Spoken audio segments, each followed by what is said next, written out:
bahwa menikmati burung yang terbaik itu adalah dengan melihatnya di alam. Betul. Begitu.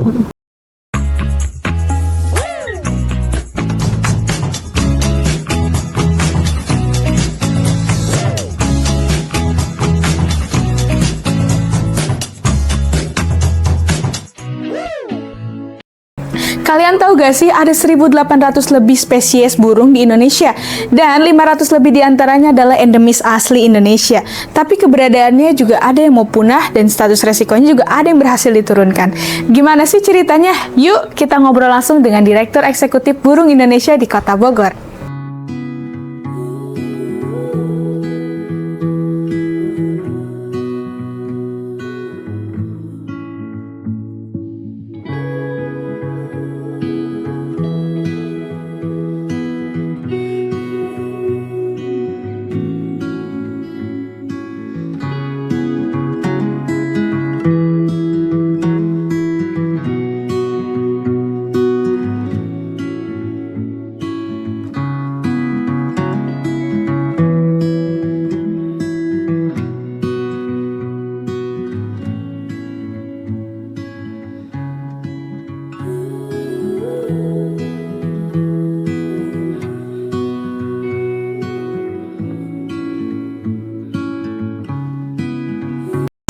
Selamat pagi sahabat Antara Megapolitan, kembali lagi di Bicara di Antara Megapolitan bersama saya Meli yang hari ini sedang ada di Burung Indonesia, tepatnya di Kota Bogor, dan bersama Bapak Direktur Eksekutif Pak Dian Agista. Selamat pagi Bapak. Selamat pagi Mbak. Apa kabarnya nih Bapak? Baik, baik, baik. Ya, sebelum kita ngobrol ya lebih jauh, mungkin sahabat Antara Megapolitan banyak tuh yang belum tahu nih Pak, apa Burung Indonesia itu Pak? Boleh dijelasin dong Pak? Oke, jadi Burung Indonesia ini adalah organisasi non-pemerintah yang didirikan pada 15 Juli tahun 2002. Jadi kami baru ulang tahun kemarin sekali ini. Oh iya, bener ya. Dan bertujuan untuk melestarikan jenis-jenis burung liar di Indonesia dan habitatnya, begitu. Ringkasnya begitulah. Oke, terus gimana proses awal organisasi Burung Indonesia ini sampai mencakup di jaringan global nih Pak? Ya, oke. Jadi ceritanya panjang ya, bermula dari sebetulnya akhir tahun 80-an. Indonesia ini kan negara penting Mbak bagi keragaman burung di dunia. BirdLife International atau ketika itu namanya masih International Council for Bird Preservation itu memulai programnya di Indonesia akhir 80-an, kemudian membentuk sebuah apa namanya country program lah begitu di Indonesia pada tahun 1992. Nah, seiring waktu program ini harus selesai kan, namanya program jangka pendek begitu ya. Nah, tapi kemudian dibentuklah organisasi nasional begitu, nasional, entitas nasional yang kemudian dikenal sebagai Burung Indonesia. Jadi memang berdirinya sejarahnya tidak bisa terlepas dari sejarah programnya BirdLife International di Indonesia. Nah, begitu jadi ya memang tidak juga lalu otomatis menjadi mitranya BirdLife itu Mbak Mel, itu butuh waktu juga. Butuh waktu lama ya, karena sebagai organisasi tentunya Burung Indonesia harus cukup sehat dalam tanda petik untuk masuk ke semua kriterianya BirdLife International. Sebetulnya kita baru menjadi full partner itu 2017. Oke, jadi baru jadi partnernya 2017. Betul, betul. Dan mungkin banyak orang awam mikir kayak, ah kan cuman burung gitu. Kalau punah emang ngaruh ya ke hidup kita gitu Pak. Boleh dong dijelasin peran krusial burung ini buat ekosistem kita nih sebenarnya apa sih Pak? Yeah. Wah, pertama burung ini kan kelompok taksa ya namanya, kelompok hewan begitu yang sebaran hidupnya itu paling merata di dunia ini. Di bumi ini hampir semua tipe ekosistem mereka tempati, mereka hidup. Kemudian tata namanya, taksonominya itu relatif sudah stabil sebetulnya. Dia bisa ditemukan di mana saja. Nah, karena karakternya itu membuat burung itu seringkali ditempatkan sebagai indikator bagi keragaman hayati secara umum. Itu satu konseptual lah itu ya. Nah, tapi dalam keseharian karena burung ini memegang peran di hampir semua rantai ekosistem. Jadi kalau satu hilang sebetulnya terasa atau tidak terasa itu akan berpengaruh terhadap kehidupan kita sehari-hari. Mungkin contoh yang paling sederhana yang saya ingat dari zaman sekolah waktu SD kan, penyerbukan bunga dibantu oleh burung gitu kan misalnya. Itu real gitu. Kalau beberapa spesies yang memang fungsinya makannya dari nektar, dari benang sari, dari putik, hilang di satu ekosistem, ya hilang, tidak terjadi proses regenerasi gitu. Atau mungkin contoh lain yang paling nggak tahu, pernah tidak mengikuti berita dari Nusa Tenggara Timur, dari Sumba. Itu beberapa tahun sekali mereka sering dilanda wabah belalang kembara misalnya. Itu belalang jutaan ekor sampai menuhin jalan, jadi bukan hanya menghabiskan padi di sawah, tapi juga membahayakan keselamatan karena dia bikin licin gitu jalan raya gitu ya. Itu kenapa bisa begitu? Karena sudah ada komponen dalam rantai makanan yang sudah hilang begitu. Dan itu sekali begitu susah sekali untuk dikembalikan gitu ya, akan butuh waktu lama. Jadi mungkin antara terasa tidak terasa, tapi dunia ilmu pengetahuan sudah membuktikan bahwa peran burung begitu krusial ya, tergantung spesiesnya apa sebetulnya dan di mana. Kalau dilihat nih Pak, dari 5 tahun pertama awal konservasi burung Indonesia ini kan di wilayah timur ya Pak. Nah, kenapa memilih wilayah timur nih Pak? Oke, ini agak panjang jawabannya. Jadi BirdLife International itu punya alat untuk memandu setiap organisasi yang menjadi bagian dari kemitraan BirdLife itu untuk bekerja di mana. Oke. Alatnya disebut Important Bird Biodiversity Area, Endemic Bird Area, begitu, IBA, EBA, dan belakangan ada juga Key Biodiversity Area. Tapi intinya alat-alat ini digunakan atau menggunakan kehadiran burung sebagai indikator untuk menilai seberapa penting satu lokasi. Gitu ya. Nah, Indonesia ini per hari ini identifikasinya sudah dimulai dari akhir tahun 80-an gitu ya. Punya 289 lokasi penting bagi burung dan keragaman hayati atau IBA. Itu yang lokasi-lokasi itu yang memandu sebetulnya di mana burung Indonesia bekerja. Nah, kemudian dalam setiap IBA, setiap lokasi penting tadi itu komponen utamanya dua lah, itu ada burung terancam punah secara global atau burung dengan sebaran terbatas gitu, yang hanya hidup di satu lokasi tertentu. Ada dua kriteria lain tapi jarang digunakan kalau di Indonesia. Nah, yang tadi tuh yang hanya hidup di daerah tertentu spesies burungnya, itu Indonesia bagian tengah atau dalam dunia biogeografi disebut kawasan Wallacea, Sulawesi, Nusa Tenggara, Maluku, itu tidak ada lawan di dunia. Sangat tinggi endemisitasnya, tingkat kekhasannya begitu tinggi, sehingga dia dikategorikan sebagai salah satu biodiversity hotspot di tingkat global. Nah, karena itu, maka lokasi kerja burung Indonesia akhirnya banyak di sana karena dari priority setting begitu, memang hasilnya adalah Sulawesi, Nusa Tenggara, Maluku adalah lokasi-lokasi terpenting di dunia kalau kita mau menyelamatkan jenis-jenis burung liar. Sederhananya begitu. Ini kita agak bergeser tentang program yang tentang hutan harapan di Sumatera nih Pak. Juga boleh jelasin nggak sih Pak gimana proses di balik program tersebut? Itu ya program yang di Hutan Harapan di Sumatera ya. Itu kan lahir sesaat setelah reformasi sebetulnya. Setelah reformasi, terus Indonesia ada perubahan besar dalam kebijakan pembangunan, termasuk otonomi daerah lah yang sampai hari ini masih ada. Nah, itu ada satu efek yang yang mungkin tidak banyak juga orang menyadarinya gitu ya, bahwa salah satu efeknya adalah di tahun itu, tahun-tahun 2000 itu, deforestasi itu masif di Indonesia. Ya, kawan-kawan bisa nyari misalkan di berita-berita lama gitu ya. Di tahun itu ada kampanye besar-besaran yang mengingatkan semua bahwa 6 kali lapangan bola per menit hilang loh itu hutan alam Indonesia. Seperti itulah. Itu untuk menggambarkan betapa kencangnya tekanan terhadap hutan. Nah, ada satu publikasi di tahun-tahun itu yang mengatakan bahwa ini kalau tidak ada intervensi, hutan dataran rendah di Sumatera akan hilang tahun 2005. Gitu. karena melihat ini tren gitu dari data ini gitu. Kemudian Kalimantan 2010 seperti itu.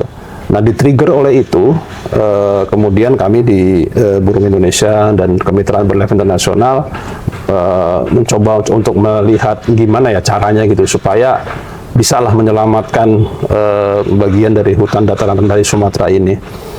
Tentunya melalui konsultasi dengan pemerintah Indonesia, karena kawasan hutan ini kan punyanya pemerintah, gitu. Dan sejak awal melakukan konsultasi sampai akhirnya ketemulah formulasi untuk ada satu izin pemanfaatan hasil hutan, tapi untuk tujuan restorasi ekosistem gitu. Tahun 2004 itu regulasi pertama gitu ya. Kemudian menjadi ada peraturan pemerintahnya di tahun 2007. Itu terobosan luar biasa sebetulnya bagi Indonesia, karena untuk pertama kalinya dalam sejarah hutan produksi boleh dikelola dengan cara tidak menebang pohon. Sebelumnya itu kalau izin di hutan produksi harus nebang pohon. Kalau nggak nebang, izinnya dibekukan pasti. Karena setiap izin itu punya target kan, menghasilkan berapa volume dan seterusnya. Tapi sejak itu jadi boleh. Gitu, tujuannya untuk restorasi ekosistem. Nah, Hutan Harapan adalah lokasi pertama. Jadi setelah selesai konsepnya, ada peraturannya, kemudian kita membumikannya lah gitu supaya ada barangnya nih gitu di lapangan begitu. Nah, itulah Hutan Harapan. Oke, jadi luar biasa ya, programnya sangat benar-benar mendukung dan didukung pemerintah ya pastinya. Pasti, Pak. tanpa itu kan ya hanya jadi proyek-proyek yang tidak akan berkelanjutan gitu. Oke, jadi kalau ini juga berdasarkan rilis terbaru per Januari 2026 nih Pak ya, Indonesia ini kini memiliki 1.834 spesies burung dan 538 diantaranya itu endemis ya Pak. Kalau dibandingkan dengan negara lain, seberapa luar biasanya nih Pak kekayaan jenis burung yang ada di Indonesia? Ya, tadi saya sudah sempat singgung ya, endemisitas kita luar biasa. 500, lebih dari 500 ya. Negara terdekat gitu yang punya jumlah spesies burung endemis yang paling mendekati itu nggak sampai 400. Oke.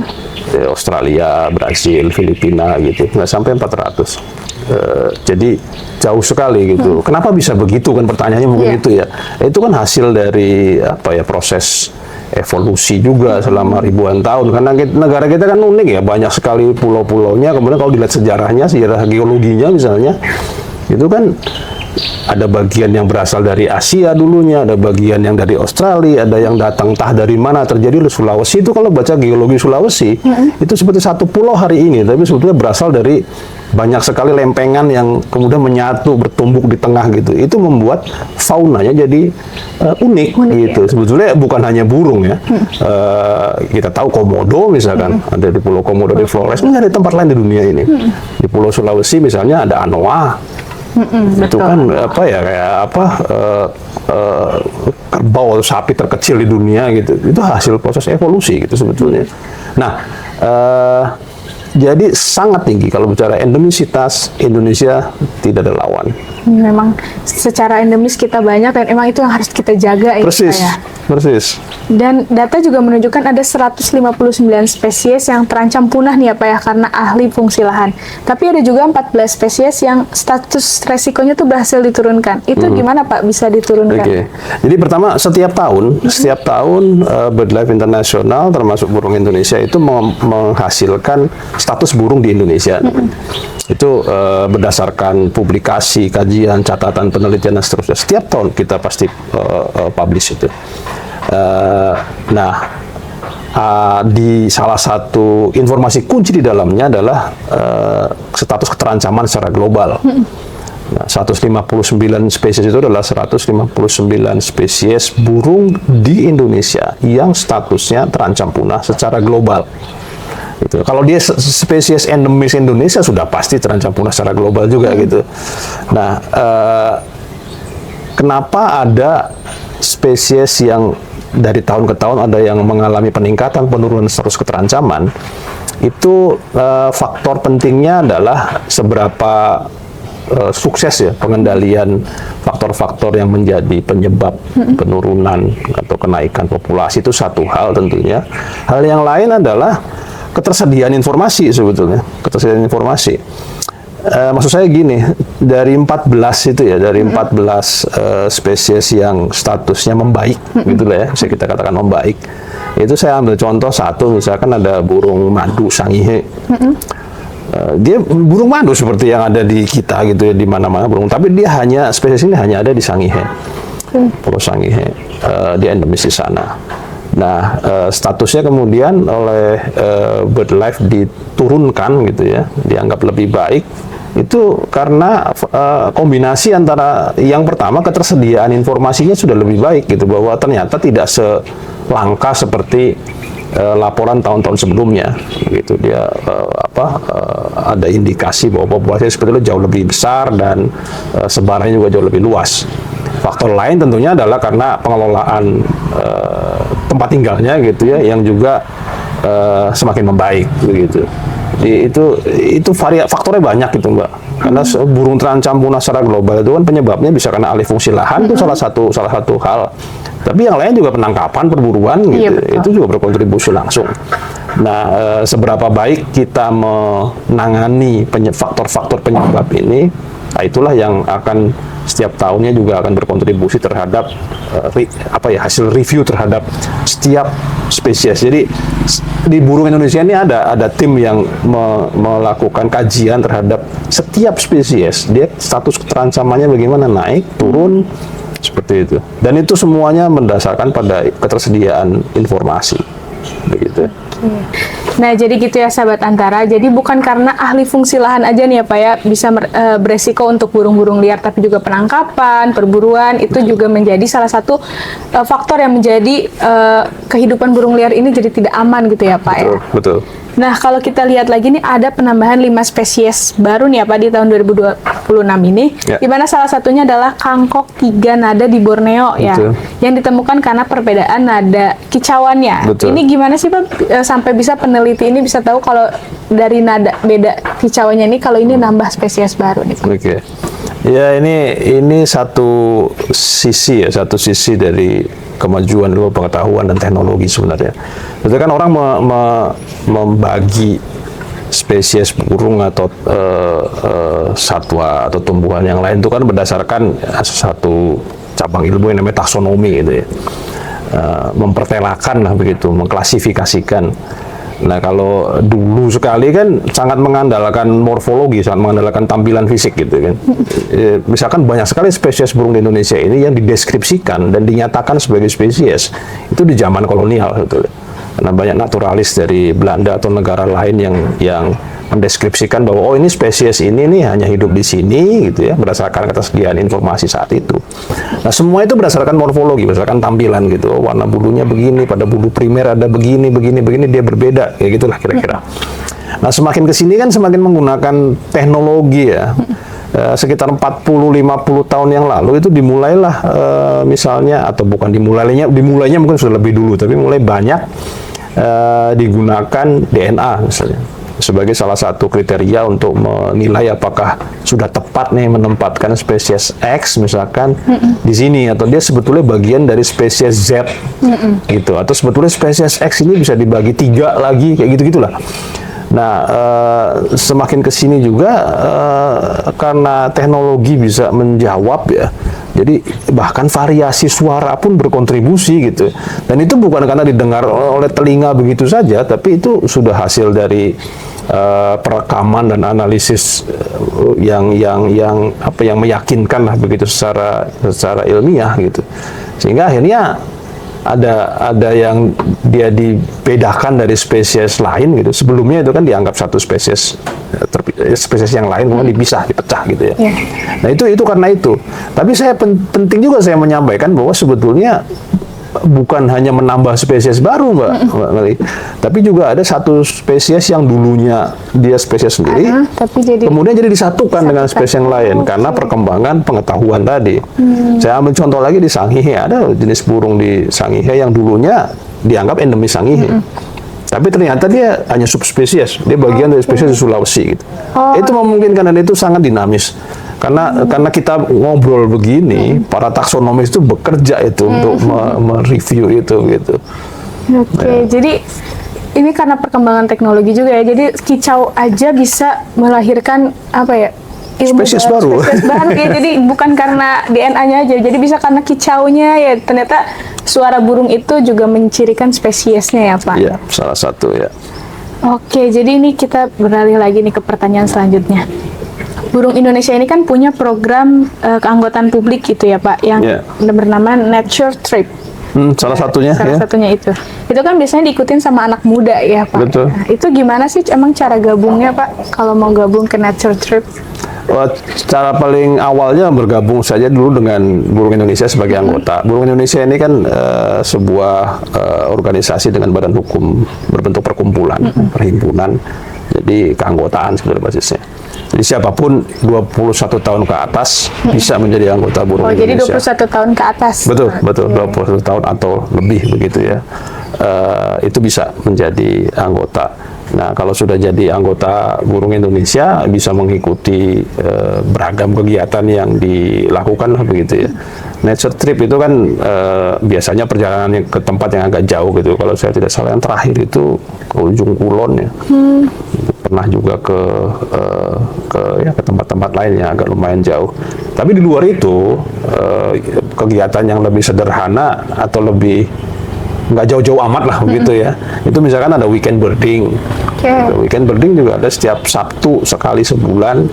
Itu biasanya diadakan pengamatan burung terbuka untuk anggota, dan biasanya itu di perkotaan gitu, kayak di Bogor di Kebun Raya Bogor, Jakarta pernah di hutan kota Srengseng, kayak gitu-gitu tempat-tempat begitu yang mudah diakses. Itu tujuannya sebetulnya untuk mempopulerkan bahwa menikmati burung yang terbaik itu adalah dengan melihatnya di alam. Betul. Begitu. Ya. Bukan yang disangkar gitu ya Pak. Bukan yang disangkar, betul. Betul. Dan burung Indonesia ini kan resmi disupport sama pemerintah ya Pak ya.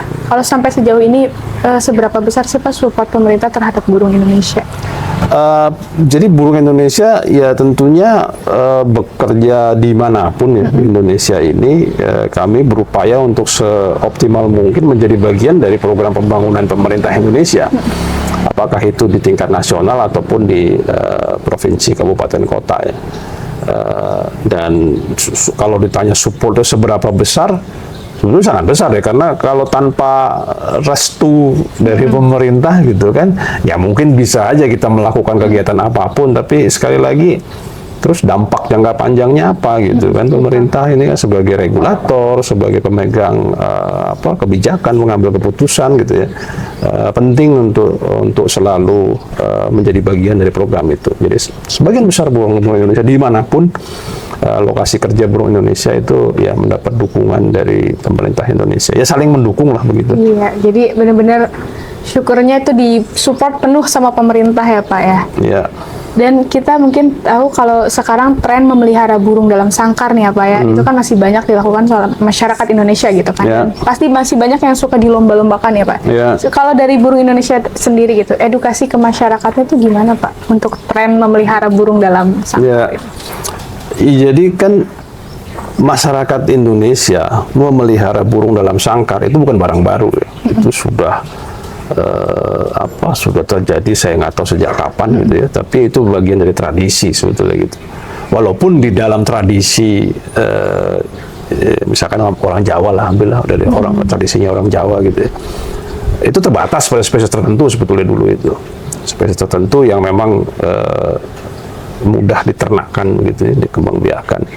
Nah, semakin kesini kan semakin berkembang nih, karena memelihara burung yang tadinya untuk kesenangan, mungkin hiburan di rumah gitu ya, sudah berkembang menjadi industri. Karena ada lomba burung kicau, lomba-lomba yang lain gitu ya. Nah, posisi burung Indonesia begini. Yang pertama, kami tidak mengatakan bahwa itu semua harus berhenti gitu ya. Ini namanya hobi gitu ya. Dan itu selama dia tidak menggunakan jenis-jenis burung yang dilindungi oleh pemerintah Indonesia, ya artinya itu tidak ada yang dilanggar begitu. Namun kami berusaha selalu mengingatkan kepada para penghobi maupun event organizer-nya, event organizer lomba-lomba ini penting sekali peran mereka bahwa praktek yang tidak terkendali dari lomba kicau burung ini bisa, dan bukan hanya bisa, untuk beberapa spesies sudah terbukti itu berkontribusi terhadap penurunan jumlah spesies burung karena terlalu banyak ditangkap di alam, sehingga dia hilang di habitatnya. Mungkin contoh paling populer itu cucak rawa. Cucak rawa itu terkenal banget kan, namanya jadi lagu gitu kan. Tapi kalau hari ini orang pergi di habitat aslinya Jawa, Sumatera, sudah lama seperti nggak ada orang yang melihat di alam gitu. Nah, sehingga apa yang kami lakukan, yang kami coba dorong adalah misalnya ke komunitas burung kicau ini, ke event organizer-nya adalah, bisa nggak sih kalau kita pakai burung yang bukan hasil tangkapan alam gitu, yang hasil dari penangkaran gitu, peternakan yang sudah turunan kedua, ketiga gitu kan, dengan sendirinya akan menurunkan permintaan pasar terhadap burung-burung liar gitu. Ya. Tentu tidak mudah ya, belum tentu juga omongan kami seperti ini selalu mendapat respon yang baik gitu ya, karena ini sudah menjadi kultur, budaya, hobi gitu ya. Tapi pelan-pelan kami coba untuk mengomunikasikan ini gitu. Karena seperti contoh yang saya bilang tadi, untuk cucak rawa, kemudian untuk beberapa spesies yang lain, itu bukan kata burung Indonesia loh. Itu scientifically proven gitu, bahwa karena terlalu banyak ditangkap di alam sehingga populasinya menurun drastis, sehingga hampir hilang, bahkan diduga sudah istilah keterancamannya itu extinct in the wild. Banyak, betul, banyak di kandang, gitu. Tapi di alam sudah tidak ada gitu. Nah, tentunya kita menghindari situasi seperti itu ya.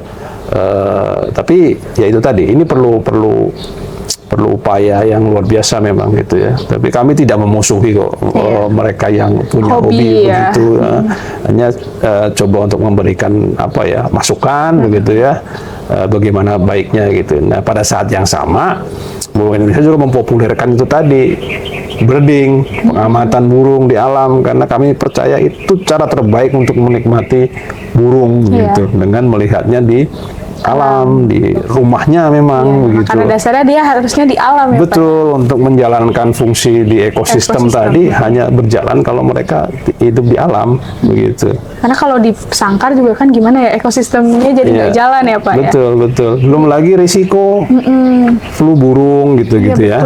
Itu kan kalau mereka dibiarkan bebas di alam, bukan berarti tanpa risiko, tapi lebih kecil risikonya gitu. Betul. Jadi semoga apapun bentuk edukasi dari burung Indonesia ini bisa diterima ya. Semoga begitu. Semoga begitu. Gitu. Jadi bukan tidak membatasi hobinya ya, Pak ya, tapi gimana caranya burung ini tetap bisa berekosistem dengan baik gitu ya, Pak. Betul. Kalau dari burung Indonesia ini ada nggak sih pesan untuk para Gen Z atau mungkin Gen milenial yang pengen berkontribusi nih, Pak, untuk burung liar ini, yang mereka pengen tahu, mungkin menjaga alam tapi bingung nih harus mulai dari mana, Pak? Wah, yang pertama jangan melihara burung di rumah.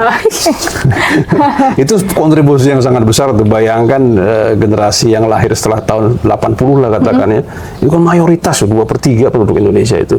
Kalau semua bisa membebaskan diri dari hobi memelihara burung di rumah, gitu, itu sangat-sangat berarti. Nah, hal lain yang sederhana juga untuk dilakukan, sampah. Nah, sampah itu jangan dikira tidak ada hubungannya dengan burung. Di Teluk Jakarta itu sudah sering sekali kita lihat bahwa burung itu sampai memakan plastik, gitu, sampai membuat sarang dari plastik, gitu. Yang tentunya tidak baik bagi perkembangbiakan mereka. Terus banyak juga bukti banyak yang mati gitu ya.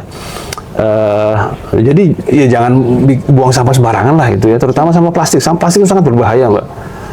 Karena walaupun secara fisik sudah tidak kelihatan, dia jadi mikroplastik gitu, yang juga susah terurai ya, lebih berbahaya karena tidak terlihat kan begitu. Jadi itu beberapa cara sederhana lah gitulah, kelola sampah dengan baik, terutama plastik gitu, kurangi penggunaan plastik.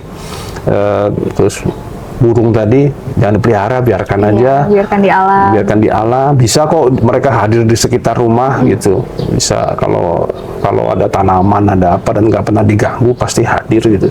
Bahkan di perkotaan pun gitu. Itu ada aja gitu.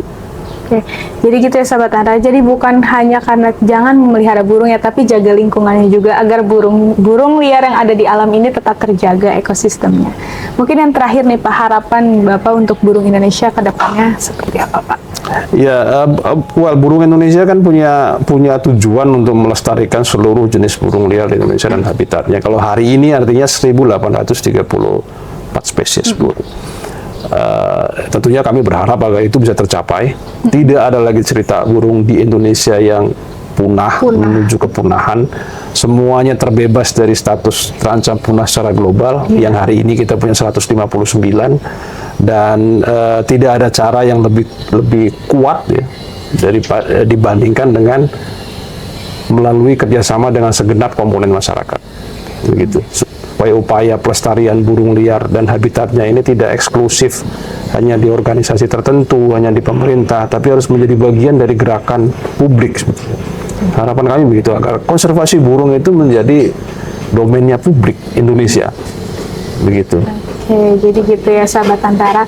Yuk mulai dari sekarang kita jaga alam kita, burung-burung liar jangan dipelihara ya Pak ya. Betul. Biarkan dia hidup di alam sebagaimana mestinya, sebagaimana rumahnya hanya ada di alam. Mari kita nikmatin burung dari alam aja, jangan dari rumah. Mungkin sekian dulu perbincangan kita hari ini dengan bersama Burung Indonesia. Pak Agis, terima kasih banyak untuk waktunya. Sampai jumpa di episode selanjutnya. Jangan lupa like, komen, serta subscribe hanya di YouTube Antara Megapolitan. Saya Meli pamit undur diri. Assalamualaikum warahmatullahi wabarakatuh.